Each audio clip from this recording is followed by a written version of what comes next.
I'm happy to call this man. Bless This Mess is in season number 2 on ABC, Tuesday nights at 8:30 p.m. Eastern, 7:30 p.m. Central. The very funny David Koechner back here on the program. Good to see you, sir. May I say something? I see your friendship and raise you one best. Wow. Yeah. Oh, really? I mean, it's up to you. I raised. Best friends? BFFs forever? Well, I don't go any other way. Okay. All right. Highs and lows. I understand. Okay. I raise you a forever then. I see your forever and I call your forever. Here's my cards. All angels. You know what? I feel like if I wasn't sitting down and there wasn't this large pumpkin at the end of my desk, I'd come right around and give you a hug. The pumpkin's in your way? Yeah, it is. I can move that pumpkin. No, I know. You're big enough to go ahead and do that. By the way, nice Chiefs golf shirt you got on right now. You know, it's time. It's Chiefs season. Some people call it football season. Yes. I call it Chiefs season. Yeah, I know. So you could technically use this and pull a Stone Street, put the hat on and the mustache, and go as Andy Reid tonight. You could do that. A slightly slimmer Andy. I bet I'm 5 pounds under. Well, I'm Andy. just saying it's a costume. You don't have to. This is a costume. I'm not saying you'd be the spitting image of him. It's a recognizable idea. Now, do you get into the spirit of Halloween? Are you going Halloweening tonight? Trick or treating tonight? The twins. We have 5 children, as you know. Yes. The twins are in 8th grade. Okay. So there's hopefully some mischief. Hopefully they're arrested. I mean, that's the goal. Is that not the goal? Honey, where do the eggs go in our refrigerator? You know, that's gone. Shaving cream and eggs pretty much doesn't exist. Did I just date myself? No. Well, okay. It doesn't matter. If there are things that the children finally think, oh, I wish that still happened. Yes. My son, Sergeant, last night, he's in 8th grade, asked me if I had televisions when I was growing up. Come on. So did you guys have TV in the house, Dad? I'm like, yeah. We were watching an old episode of The Twilight Zone, and he says, like an old Rod Serling episode, black and white? Yeah. Okay. And I'm sitting there trying to over-explain how great Rod Serling is. Yes. And please don't talk during the opening monologue of The Twilight Zone. And then he's going on saying, well, what is this? So does this woman think this is happening, but it's not really happening? I said, son, it's The Twilight Zone. It's the space between reality and unreality. That's The Twilight Zone. Yes. That's the name of the show. Yes. So, like, she thinks it's happening. I said, whatever you believe is the truth, son. So one of William Shatner's greatest work was a Twilight Zone, right? And Burgess Meredith. Oh. Did you ever see Twilight Zone? Okay, the Burgess Meredith one where he has glasses and all he wants to do is read books. And there's a nuclear war, and he's all by himself on the planet. He closes himself into a bank vault accidentally. Yes. And then, go ahead. His glasses are broken, and he can't read the books. It's steeped in irony. That qualifies as irony. Spoiler alert. Did we just spoiler? Or we just spoil it's fine. It? You know, it's 50, 60 years. The joy of that one is if you still watch it and you already know the end, you'll still love it. There's so many great ones like that. So why would your son ask you if you had a television when you grew up? Well, they know I didn't have a cell phone. That's fact. You know, yes, you hear about stuff like just one telephone line. Yes. I don't know why it occurred to him that we didn't have television. I try to explain. When I was his age, yeah. I try to explain to my 8-year-old the other day about what an encyclopedia was. Why? You know what? I sold encyclopedias for 1 week in Kansas City. Out of here. Swear to you. You went door to door? David Koechner was a door-to-door encyclopedia salesman in Kansas City. Yes. I came, after my sophomore year in college, I decided I'm not going back to Tipton, Missouri, where I'm from, 2,000 people. I'm going to go to Kansas City where I get some buddies there I met from college.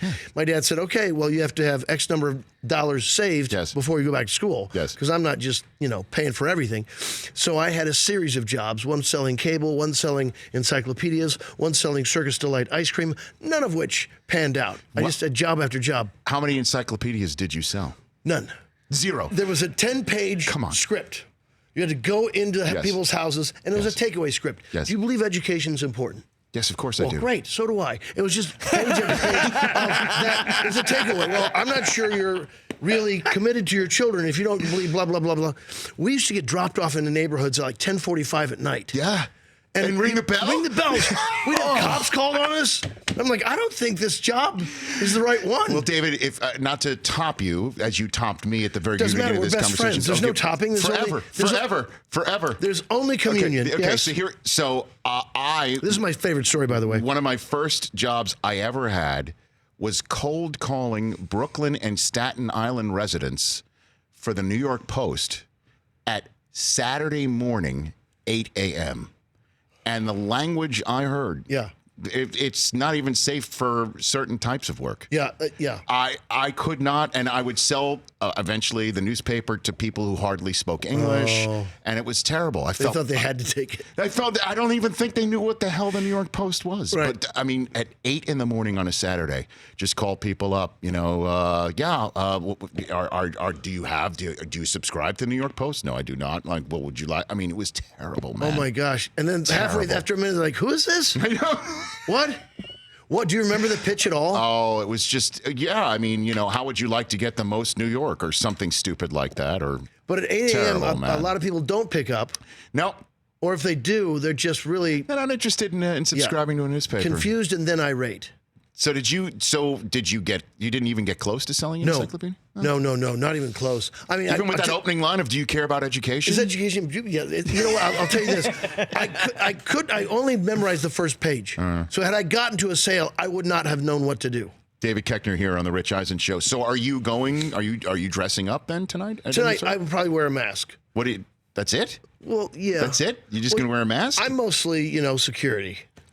Okay. You get the light, and I'm really over diligent about, hold your car. I mean, of course. Hold your car. Well, I mean, you can do that still in garb. You could still dress up. Okay.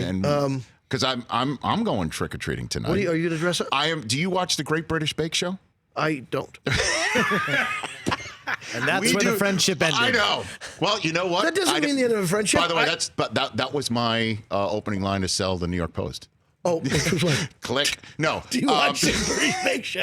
Well, we do as a family. So there's a guy on the Great British Bake Show named Noel. He's a comedian in the UK, and I'm dressing up as him. Okay, what are the particulars? He's got long hair. Okay, which we don't care about. I'm got a wig. He's right there on the screen. Yes, I'm going to turn to that guy on the right. Yeah, right you there. and I both look at that and think, wow, foolish. Go ahead. No, hair. that's where I'm going. And he wears all sorts of crazy costumes and shirts and all that sort of stuff. And am I seeing some eyeliner? I'm going to go with a guy liner tonight. I believe my wife Susie, who you know, will apply the guy liner before we head out into the mean streets of Studio City. It's a smart move as a costume. It doesn't impede your progress at all. And I could still flash a flashlight. Still flash the flashlight, and then you know who the real hipsters are out there. Like, you get it.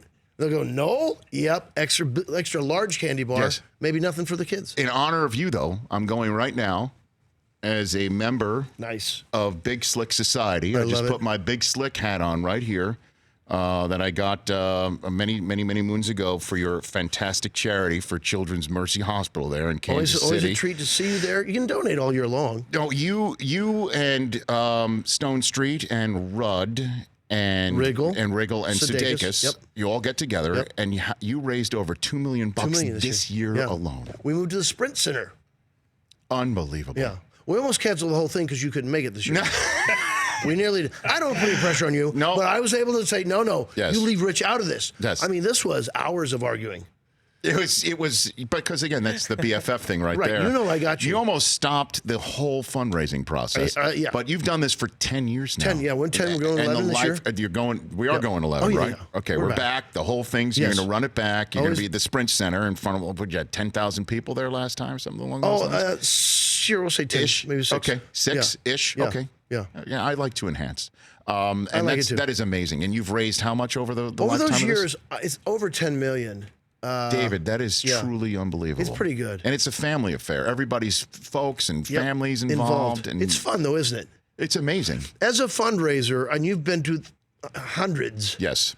It's got to be among the best. It is. It really is. Well, because, again, we're looking on the screen right here, and you see big Weird Al Yankovic and you and Big Jake Tapper. And at the hospital visiting the kids. Yeah. And it's funny, about how you and Riggle you are the muscle. And by that I mean all of the celebrity guests that come out from everywhere go out on a Friday night or go to the hospitality suite at the place where you put us up. Right. And it's 1 a.m. and nobody's thinking about going to bed at all. You and Riggle will walk up to every single person and just stand right in front of them and go, you got a 7 a.m. Yeah. that we have to go to the hospital You did tomorrow 7 a.m. morning. to go see the kids. Yeah, so, and you're a big dude, and so is Riggle, and we're like, okay, got it. Tomorrow night you stay up. It's Yeah, Mission Plain on Sunday. But yeah. And you guys do all that, and it really is amazing. What you guys do is truly remarkable. David Koechner here on the Rich Eisen Show. Bless This Mess airs Tuesdays at 8:30 p.m. It's a good show, folks. On ABC. We had Pam Grier on to talk about it several months ago. You and Dax Shepard, Lake Bell, Ed Begley Jr., Dax and Lake are fish out of water, if you will, from big city in Nebraska. It's Green Acres. Okay. Set now. Okay. Yes. They had a farmhouse he inherited, goes back there, thinks it's going to be wonderful like his childhood. Right. It ain't what he thought it was going to be. Exactly. But the town learns from them, and they learn from the town. Right. It's more of a community show with a family inside. So how far off are you playing your character here? Well, as you know, David. Rich, in every character I do, I go deep. I find what's the essence of this guy. Yes. He's selfish. He's a bit shy. Yes. So From the heartland of the country, though? Right, well, everybody has their own proclivities deep inside that, are nesting there. Some type of fear that's deep sea that you're actually covering up and think, oh, how can I just let this out a little bit? It's a lot of fun. The writing is so good on this show. It's not like any of the characters you've seen me play before. He's got more of a heart. Yes. He's less inclined to bombast and or, dare I say, misogyny and racism. He's not like that. Okay. Finally. And just so you know, folks, I'm not like that. I'm ironically playing those characters to bring light to what awful people might be. That's not me. David Koechner, everybody. That's a full round of applause for David. Full round. Wow. Full round of applause. Okay, wait, you didn't. Oh, that's just Casey being Casey. Yeah, but Casey has to clap when I'm. Thank you, Casey. Come on now. Okay, let's play Start Bench Cut with David Koechner. We haven't played Start Bench Cut in a while. You're going to have to. We're going to give you 3 choices. Yes, sir. Start one, bench one, and adios. Okay. Okay, here he goes. It's time. Start now. Bench. Just sit down and be quiet. Or cut. Get out. Now, the first one up for bids here, to use a Price is Right phrase, we asked of Stone Street. Okay. So we might compare and contrast. It's going to be tough. Best Kansas City barbecue. Oh. Ribs, chicken, burnt ends. You must start one, bench one, and cut one. I cut burnt ends. That's just not my thing. I start ribs. And you Bench chicken? Oh, yeah. If I'm not mistaken, burnt ends was a first team all start for Stone Street. Like, he actually insisted that we include that so he could start it, right? Oh, right. Well, it's okay Personal to be preference. this guy did. It's fine. So you just cut burnt ends before Easily. I don't even consider it. I mean, I'm in my mid-50s, so my consideration is, what's going to happen in an hour? And what's your go-to? What's your go-to spot? When you go there? Let's put you on the terrible spot. Here, See, I'm not from Kansas City, so my go-to spot is my brother-in-law, Tim Hand. Okay. Does a nice smoking. Okay. Oh, my goodness. He did a pork loin last time I was in town. It was just unbelievable. So my sister Cecilia's house was some smoky from Tim Hand. Okay, you need a personal invitation, obviously, to go. Well, I like think that. it's an open invitation, and by virtue of you being my best friend till the end of days, you have an open invitation. So if you're ever in KC or just outside of KC, you want some nice smoky pork loin, I'll call Tim. Give him a heads up. Next one for David Koechner. Start bench cut. If you, David Koechner, you had to pick one person to go on vacation with, Ron Burgundy, Brian Fantana, Brick Tamland. You, though. You're not playing champ kind. It's you, David Koechner. And you have to go on vacation with one of these 3 guys. Well, that's tough.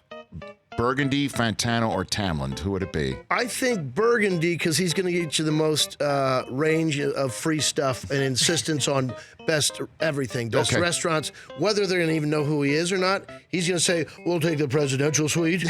Wherever you are. So that's a start. That's a start. Oh, okay.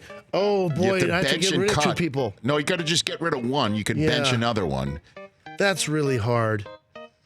Oh, but these aren't real people. No, these aren't the real people. These are the characters. I guess I'm not saying you're cutting Rudd or you're cutting right. I would Carell. bench Fantana, and I would have to cut Brick because your entire vacation would be just chasing Brick. Or worry like, Brick, no, Brick. That's a fishbowl. Brick, no. You can't drink from there. Brick. Right. Plus, Brick. Brick killed a guy, right? I mean, True. I will not comment on Britt killing guy. No, I didn't see anything. You do not confirm or deny. Okay, here we go. Last one for you, David Koechner. 4th and goal from the 2-yard line to win the Super Bowl. Oh. 4th and goal from the 2-yard line to win the Super Bowl. Who do you want with the ball to make the play? 4th and goal from the 2. Here are your choices. The Nigerian Nightmare Christian Okoye, Patrick Mahomes, Priest Holmes. Ooh. From the 2. From the 2. To win the Super Bowl. Start Okay. bench cut. Okay. I'm going to go with Okoye. What, so I'll start Okoye. Yes. I will. This is so tough. This is hard. No, I'm going to start Mahomes. I will bench Okoye, and I'm not cutting Priest Holmes. Well, I'm gonna say, not your night, kid. Not my night. On the waterfront, folks. You should have looked after me a little bit. What are you gonna do? I mean, here's the thing. Okoye's gonna get in there, but Holmes is gonna go, nope, yep, and he's not gonna hurt his Achilles or his patella. Yeah, I know. On this How play. about that, by the way? But you said Super Bowl, so I'm like, okay, you got all season to recover. But I mean, Mahomes is going to make the right choice in that split second. Mm-hmm. He's going to see it, and he already knows everybody's proclivities. I think I've heard that he's got a photographic memory. Has that been? I wouldn't put it past. I haven't heard But that's that, not part of the scuttlebutt? No, I don't know. So I think We that's can why make it's it so. impossible to, they always try to put a new defense in there. Yes. But my guess is after the first quarter, he's already seen everything. He goes, okay, I know what's going to happen. Boom, boom, boom, boom, boom. David Koechner, you are a national treasure, sir, and a best friend forever. Bless This Mess, Tuesdays at 8:30 p.m. and 7:30 Central right here on ABC. David Koechner here on the show. Edward Norton is in studio hour number 3. Wow. When we come back. Quick question before you go. Yes, sir. When are we getting tattoos? 5 minutes? Wow. Do you have a tattoo artist here? Wow. Can't wait to see your back. Actually, I do. Mike's got a Sharpie. I have a Sharpie. You know, All right. It's permanent. Great. Just saying. Permanent markers are, yes. I'm just saying. I like it. At David Koechner on both Twitter and Instagram. For more of The Rich Eisen Show, tune to Audience Channel 239 on DirecTV for free on BR Live or download the Rich Eisen Show app.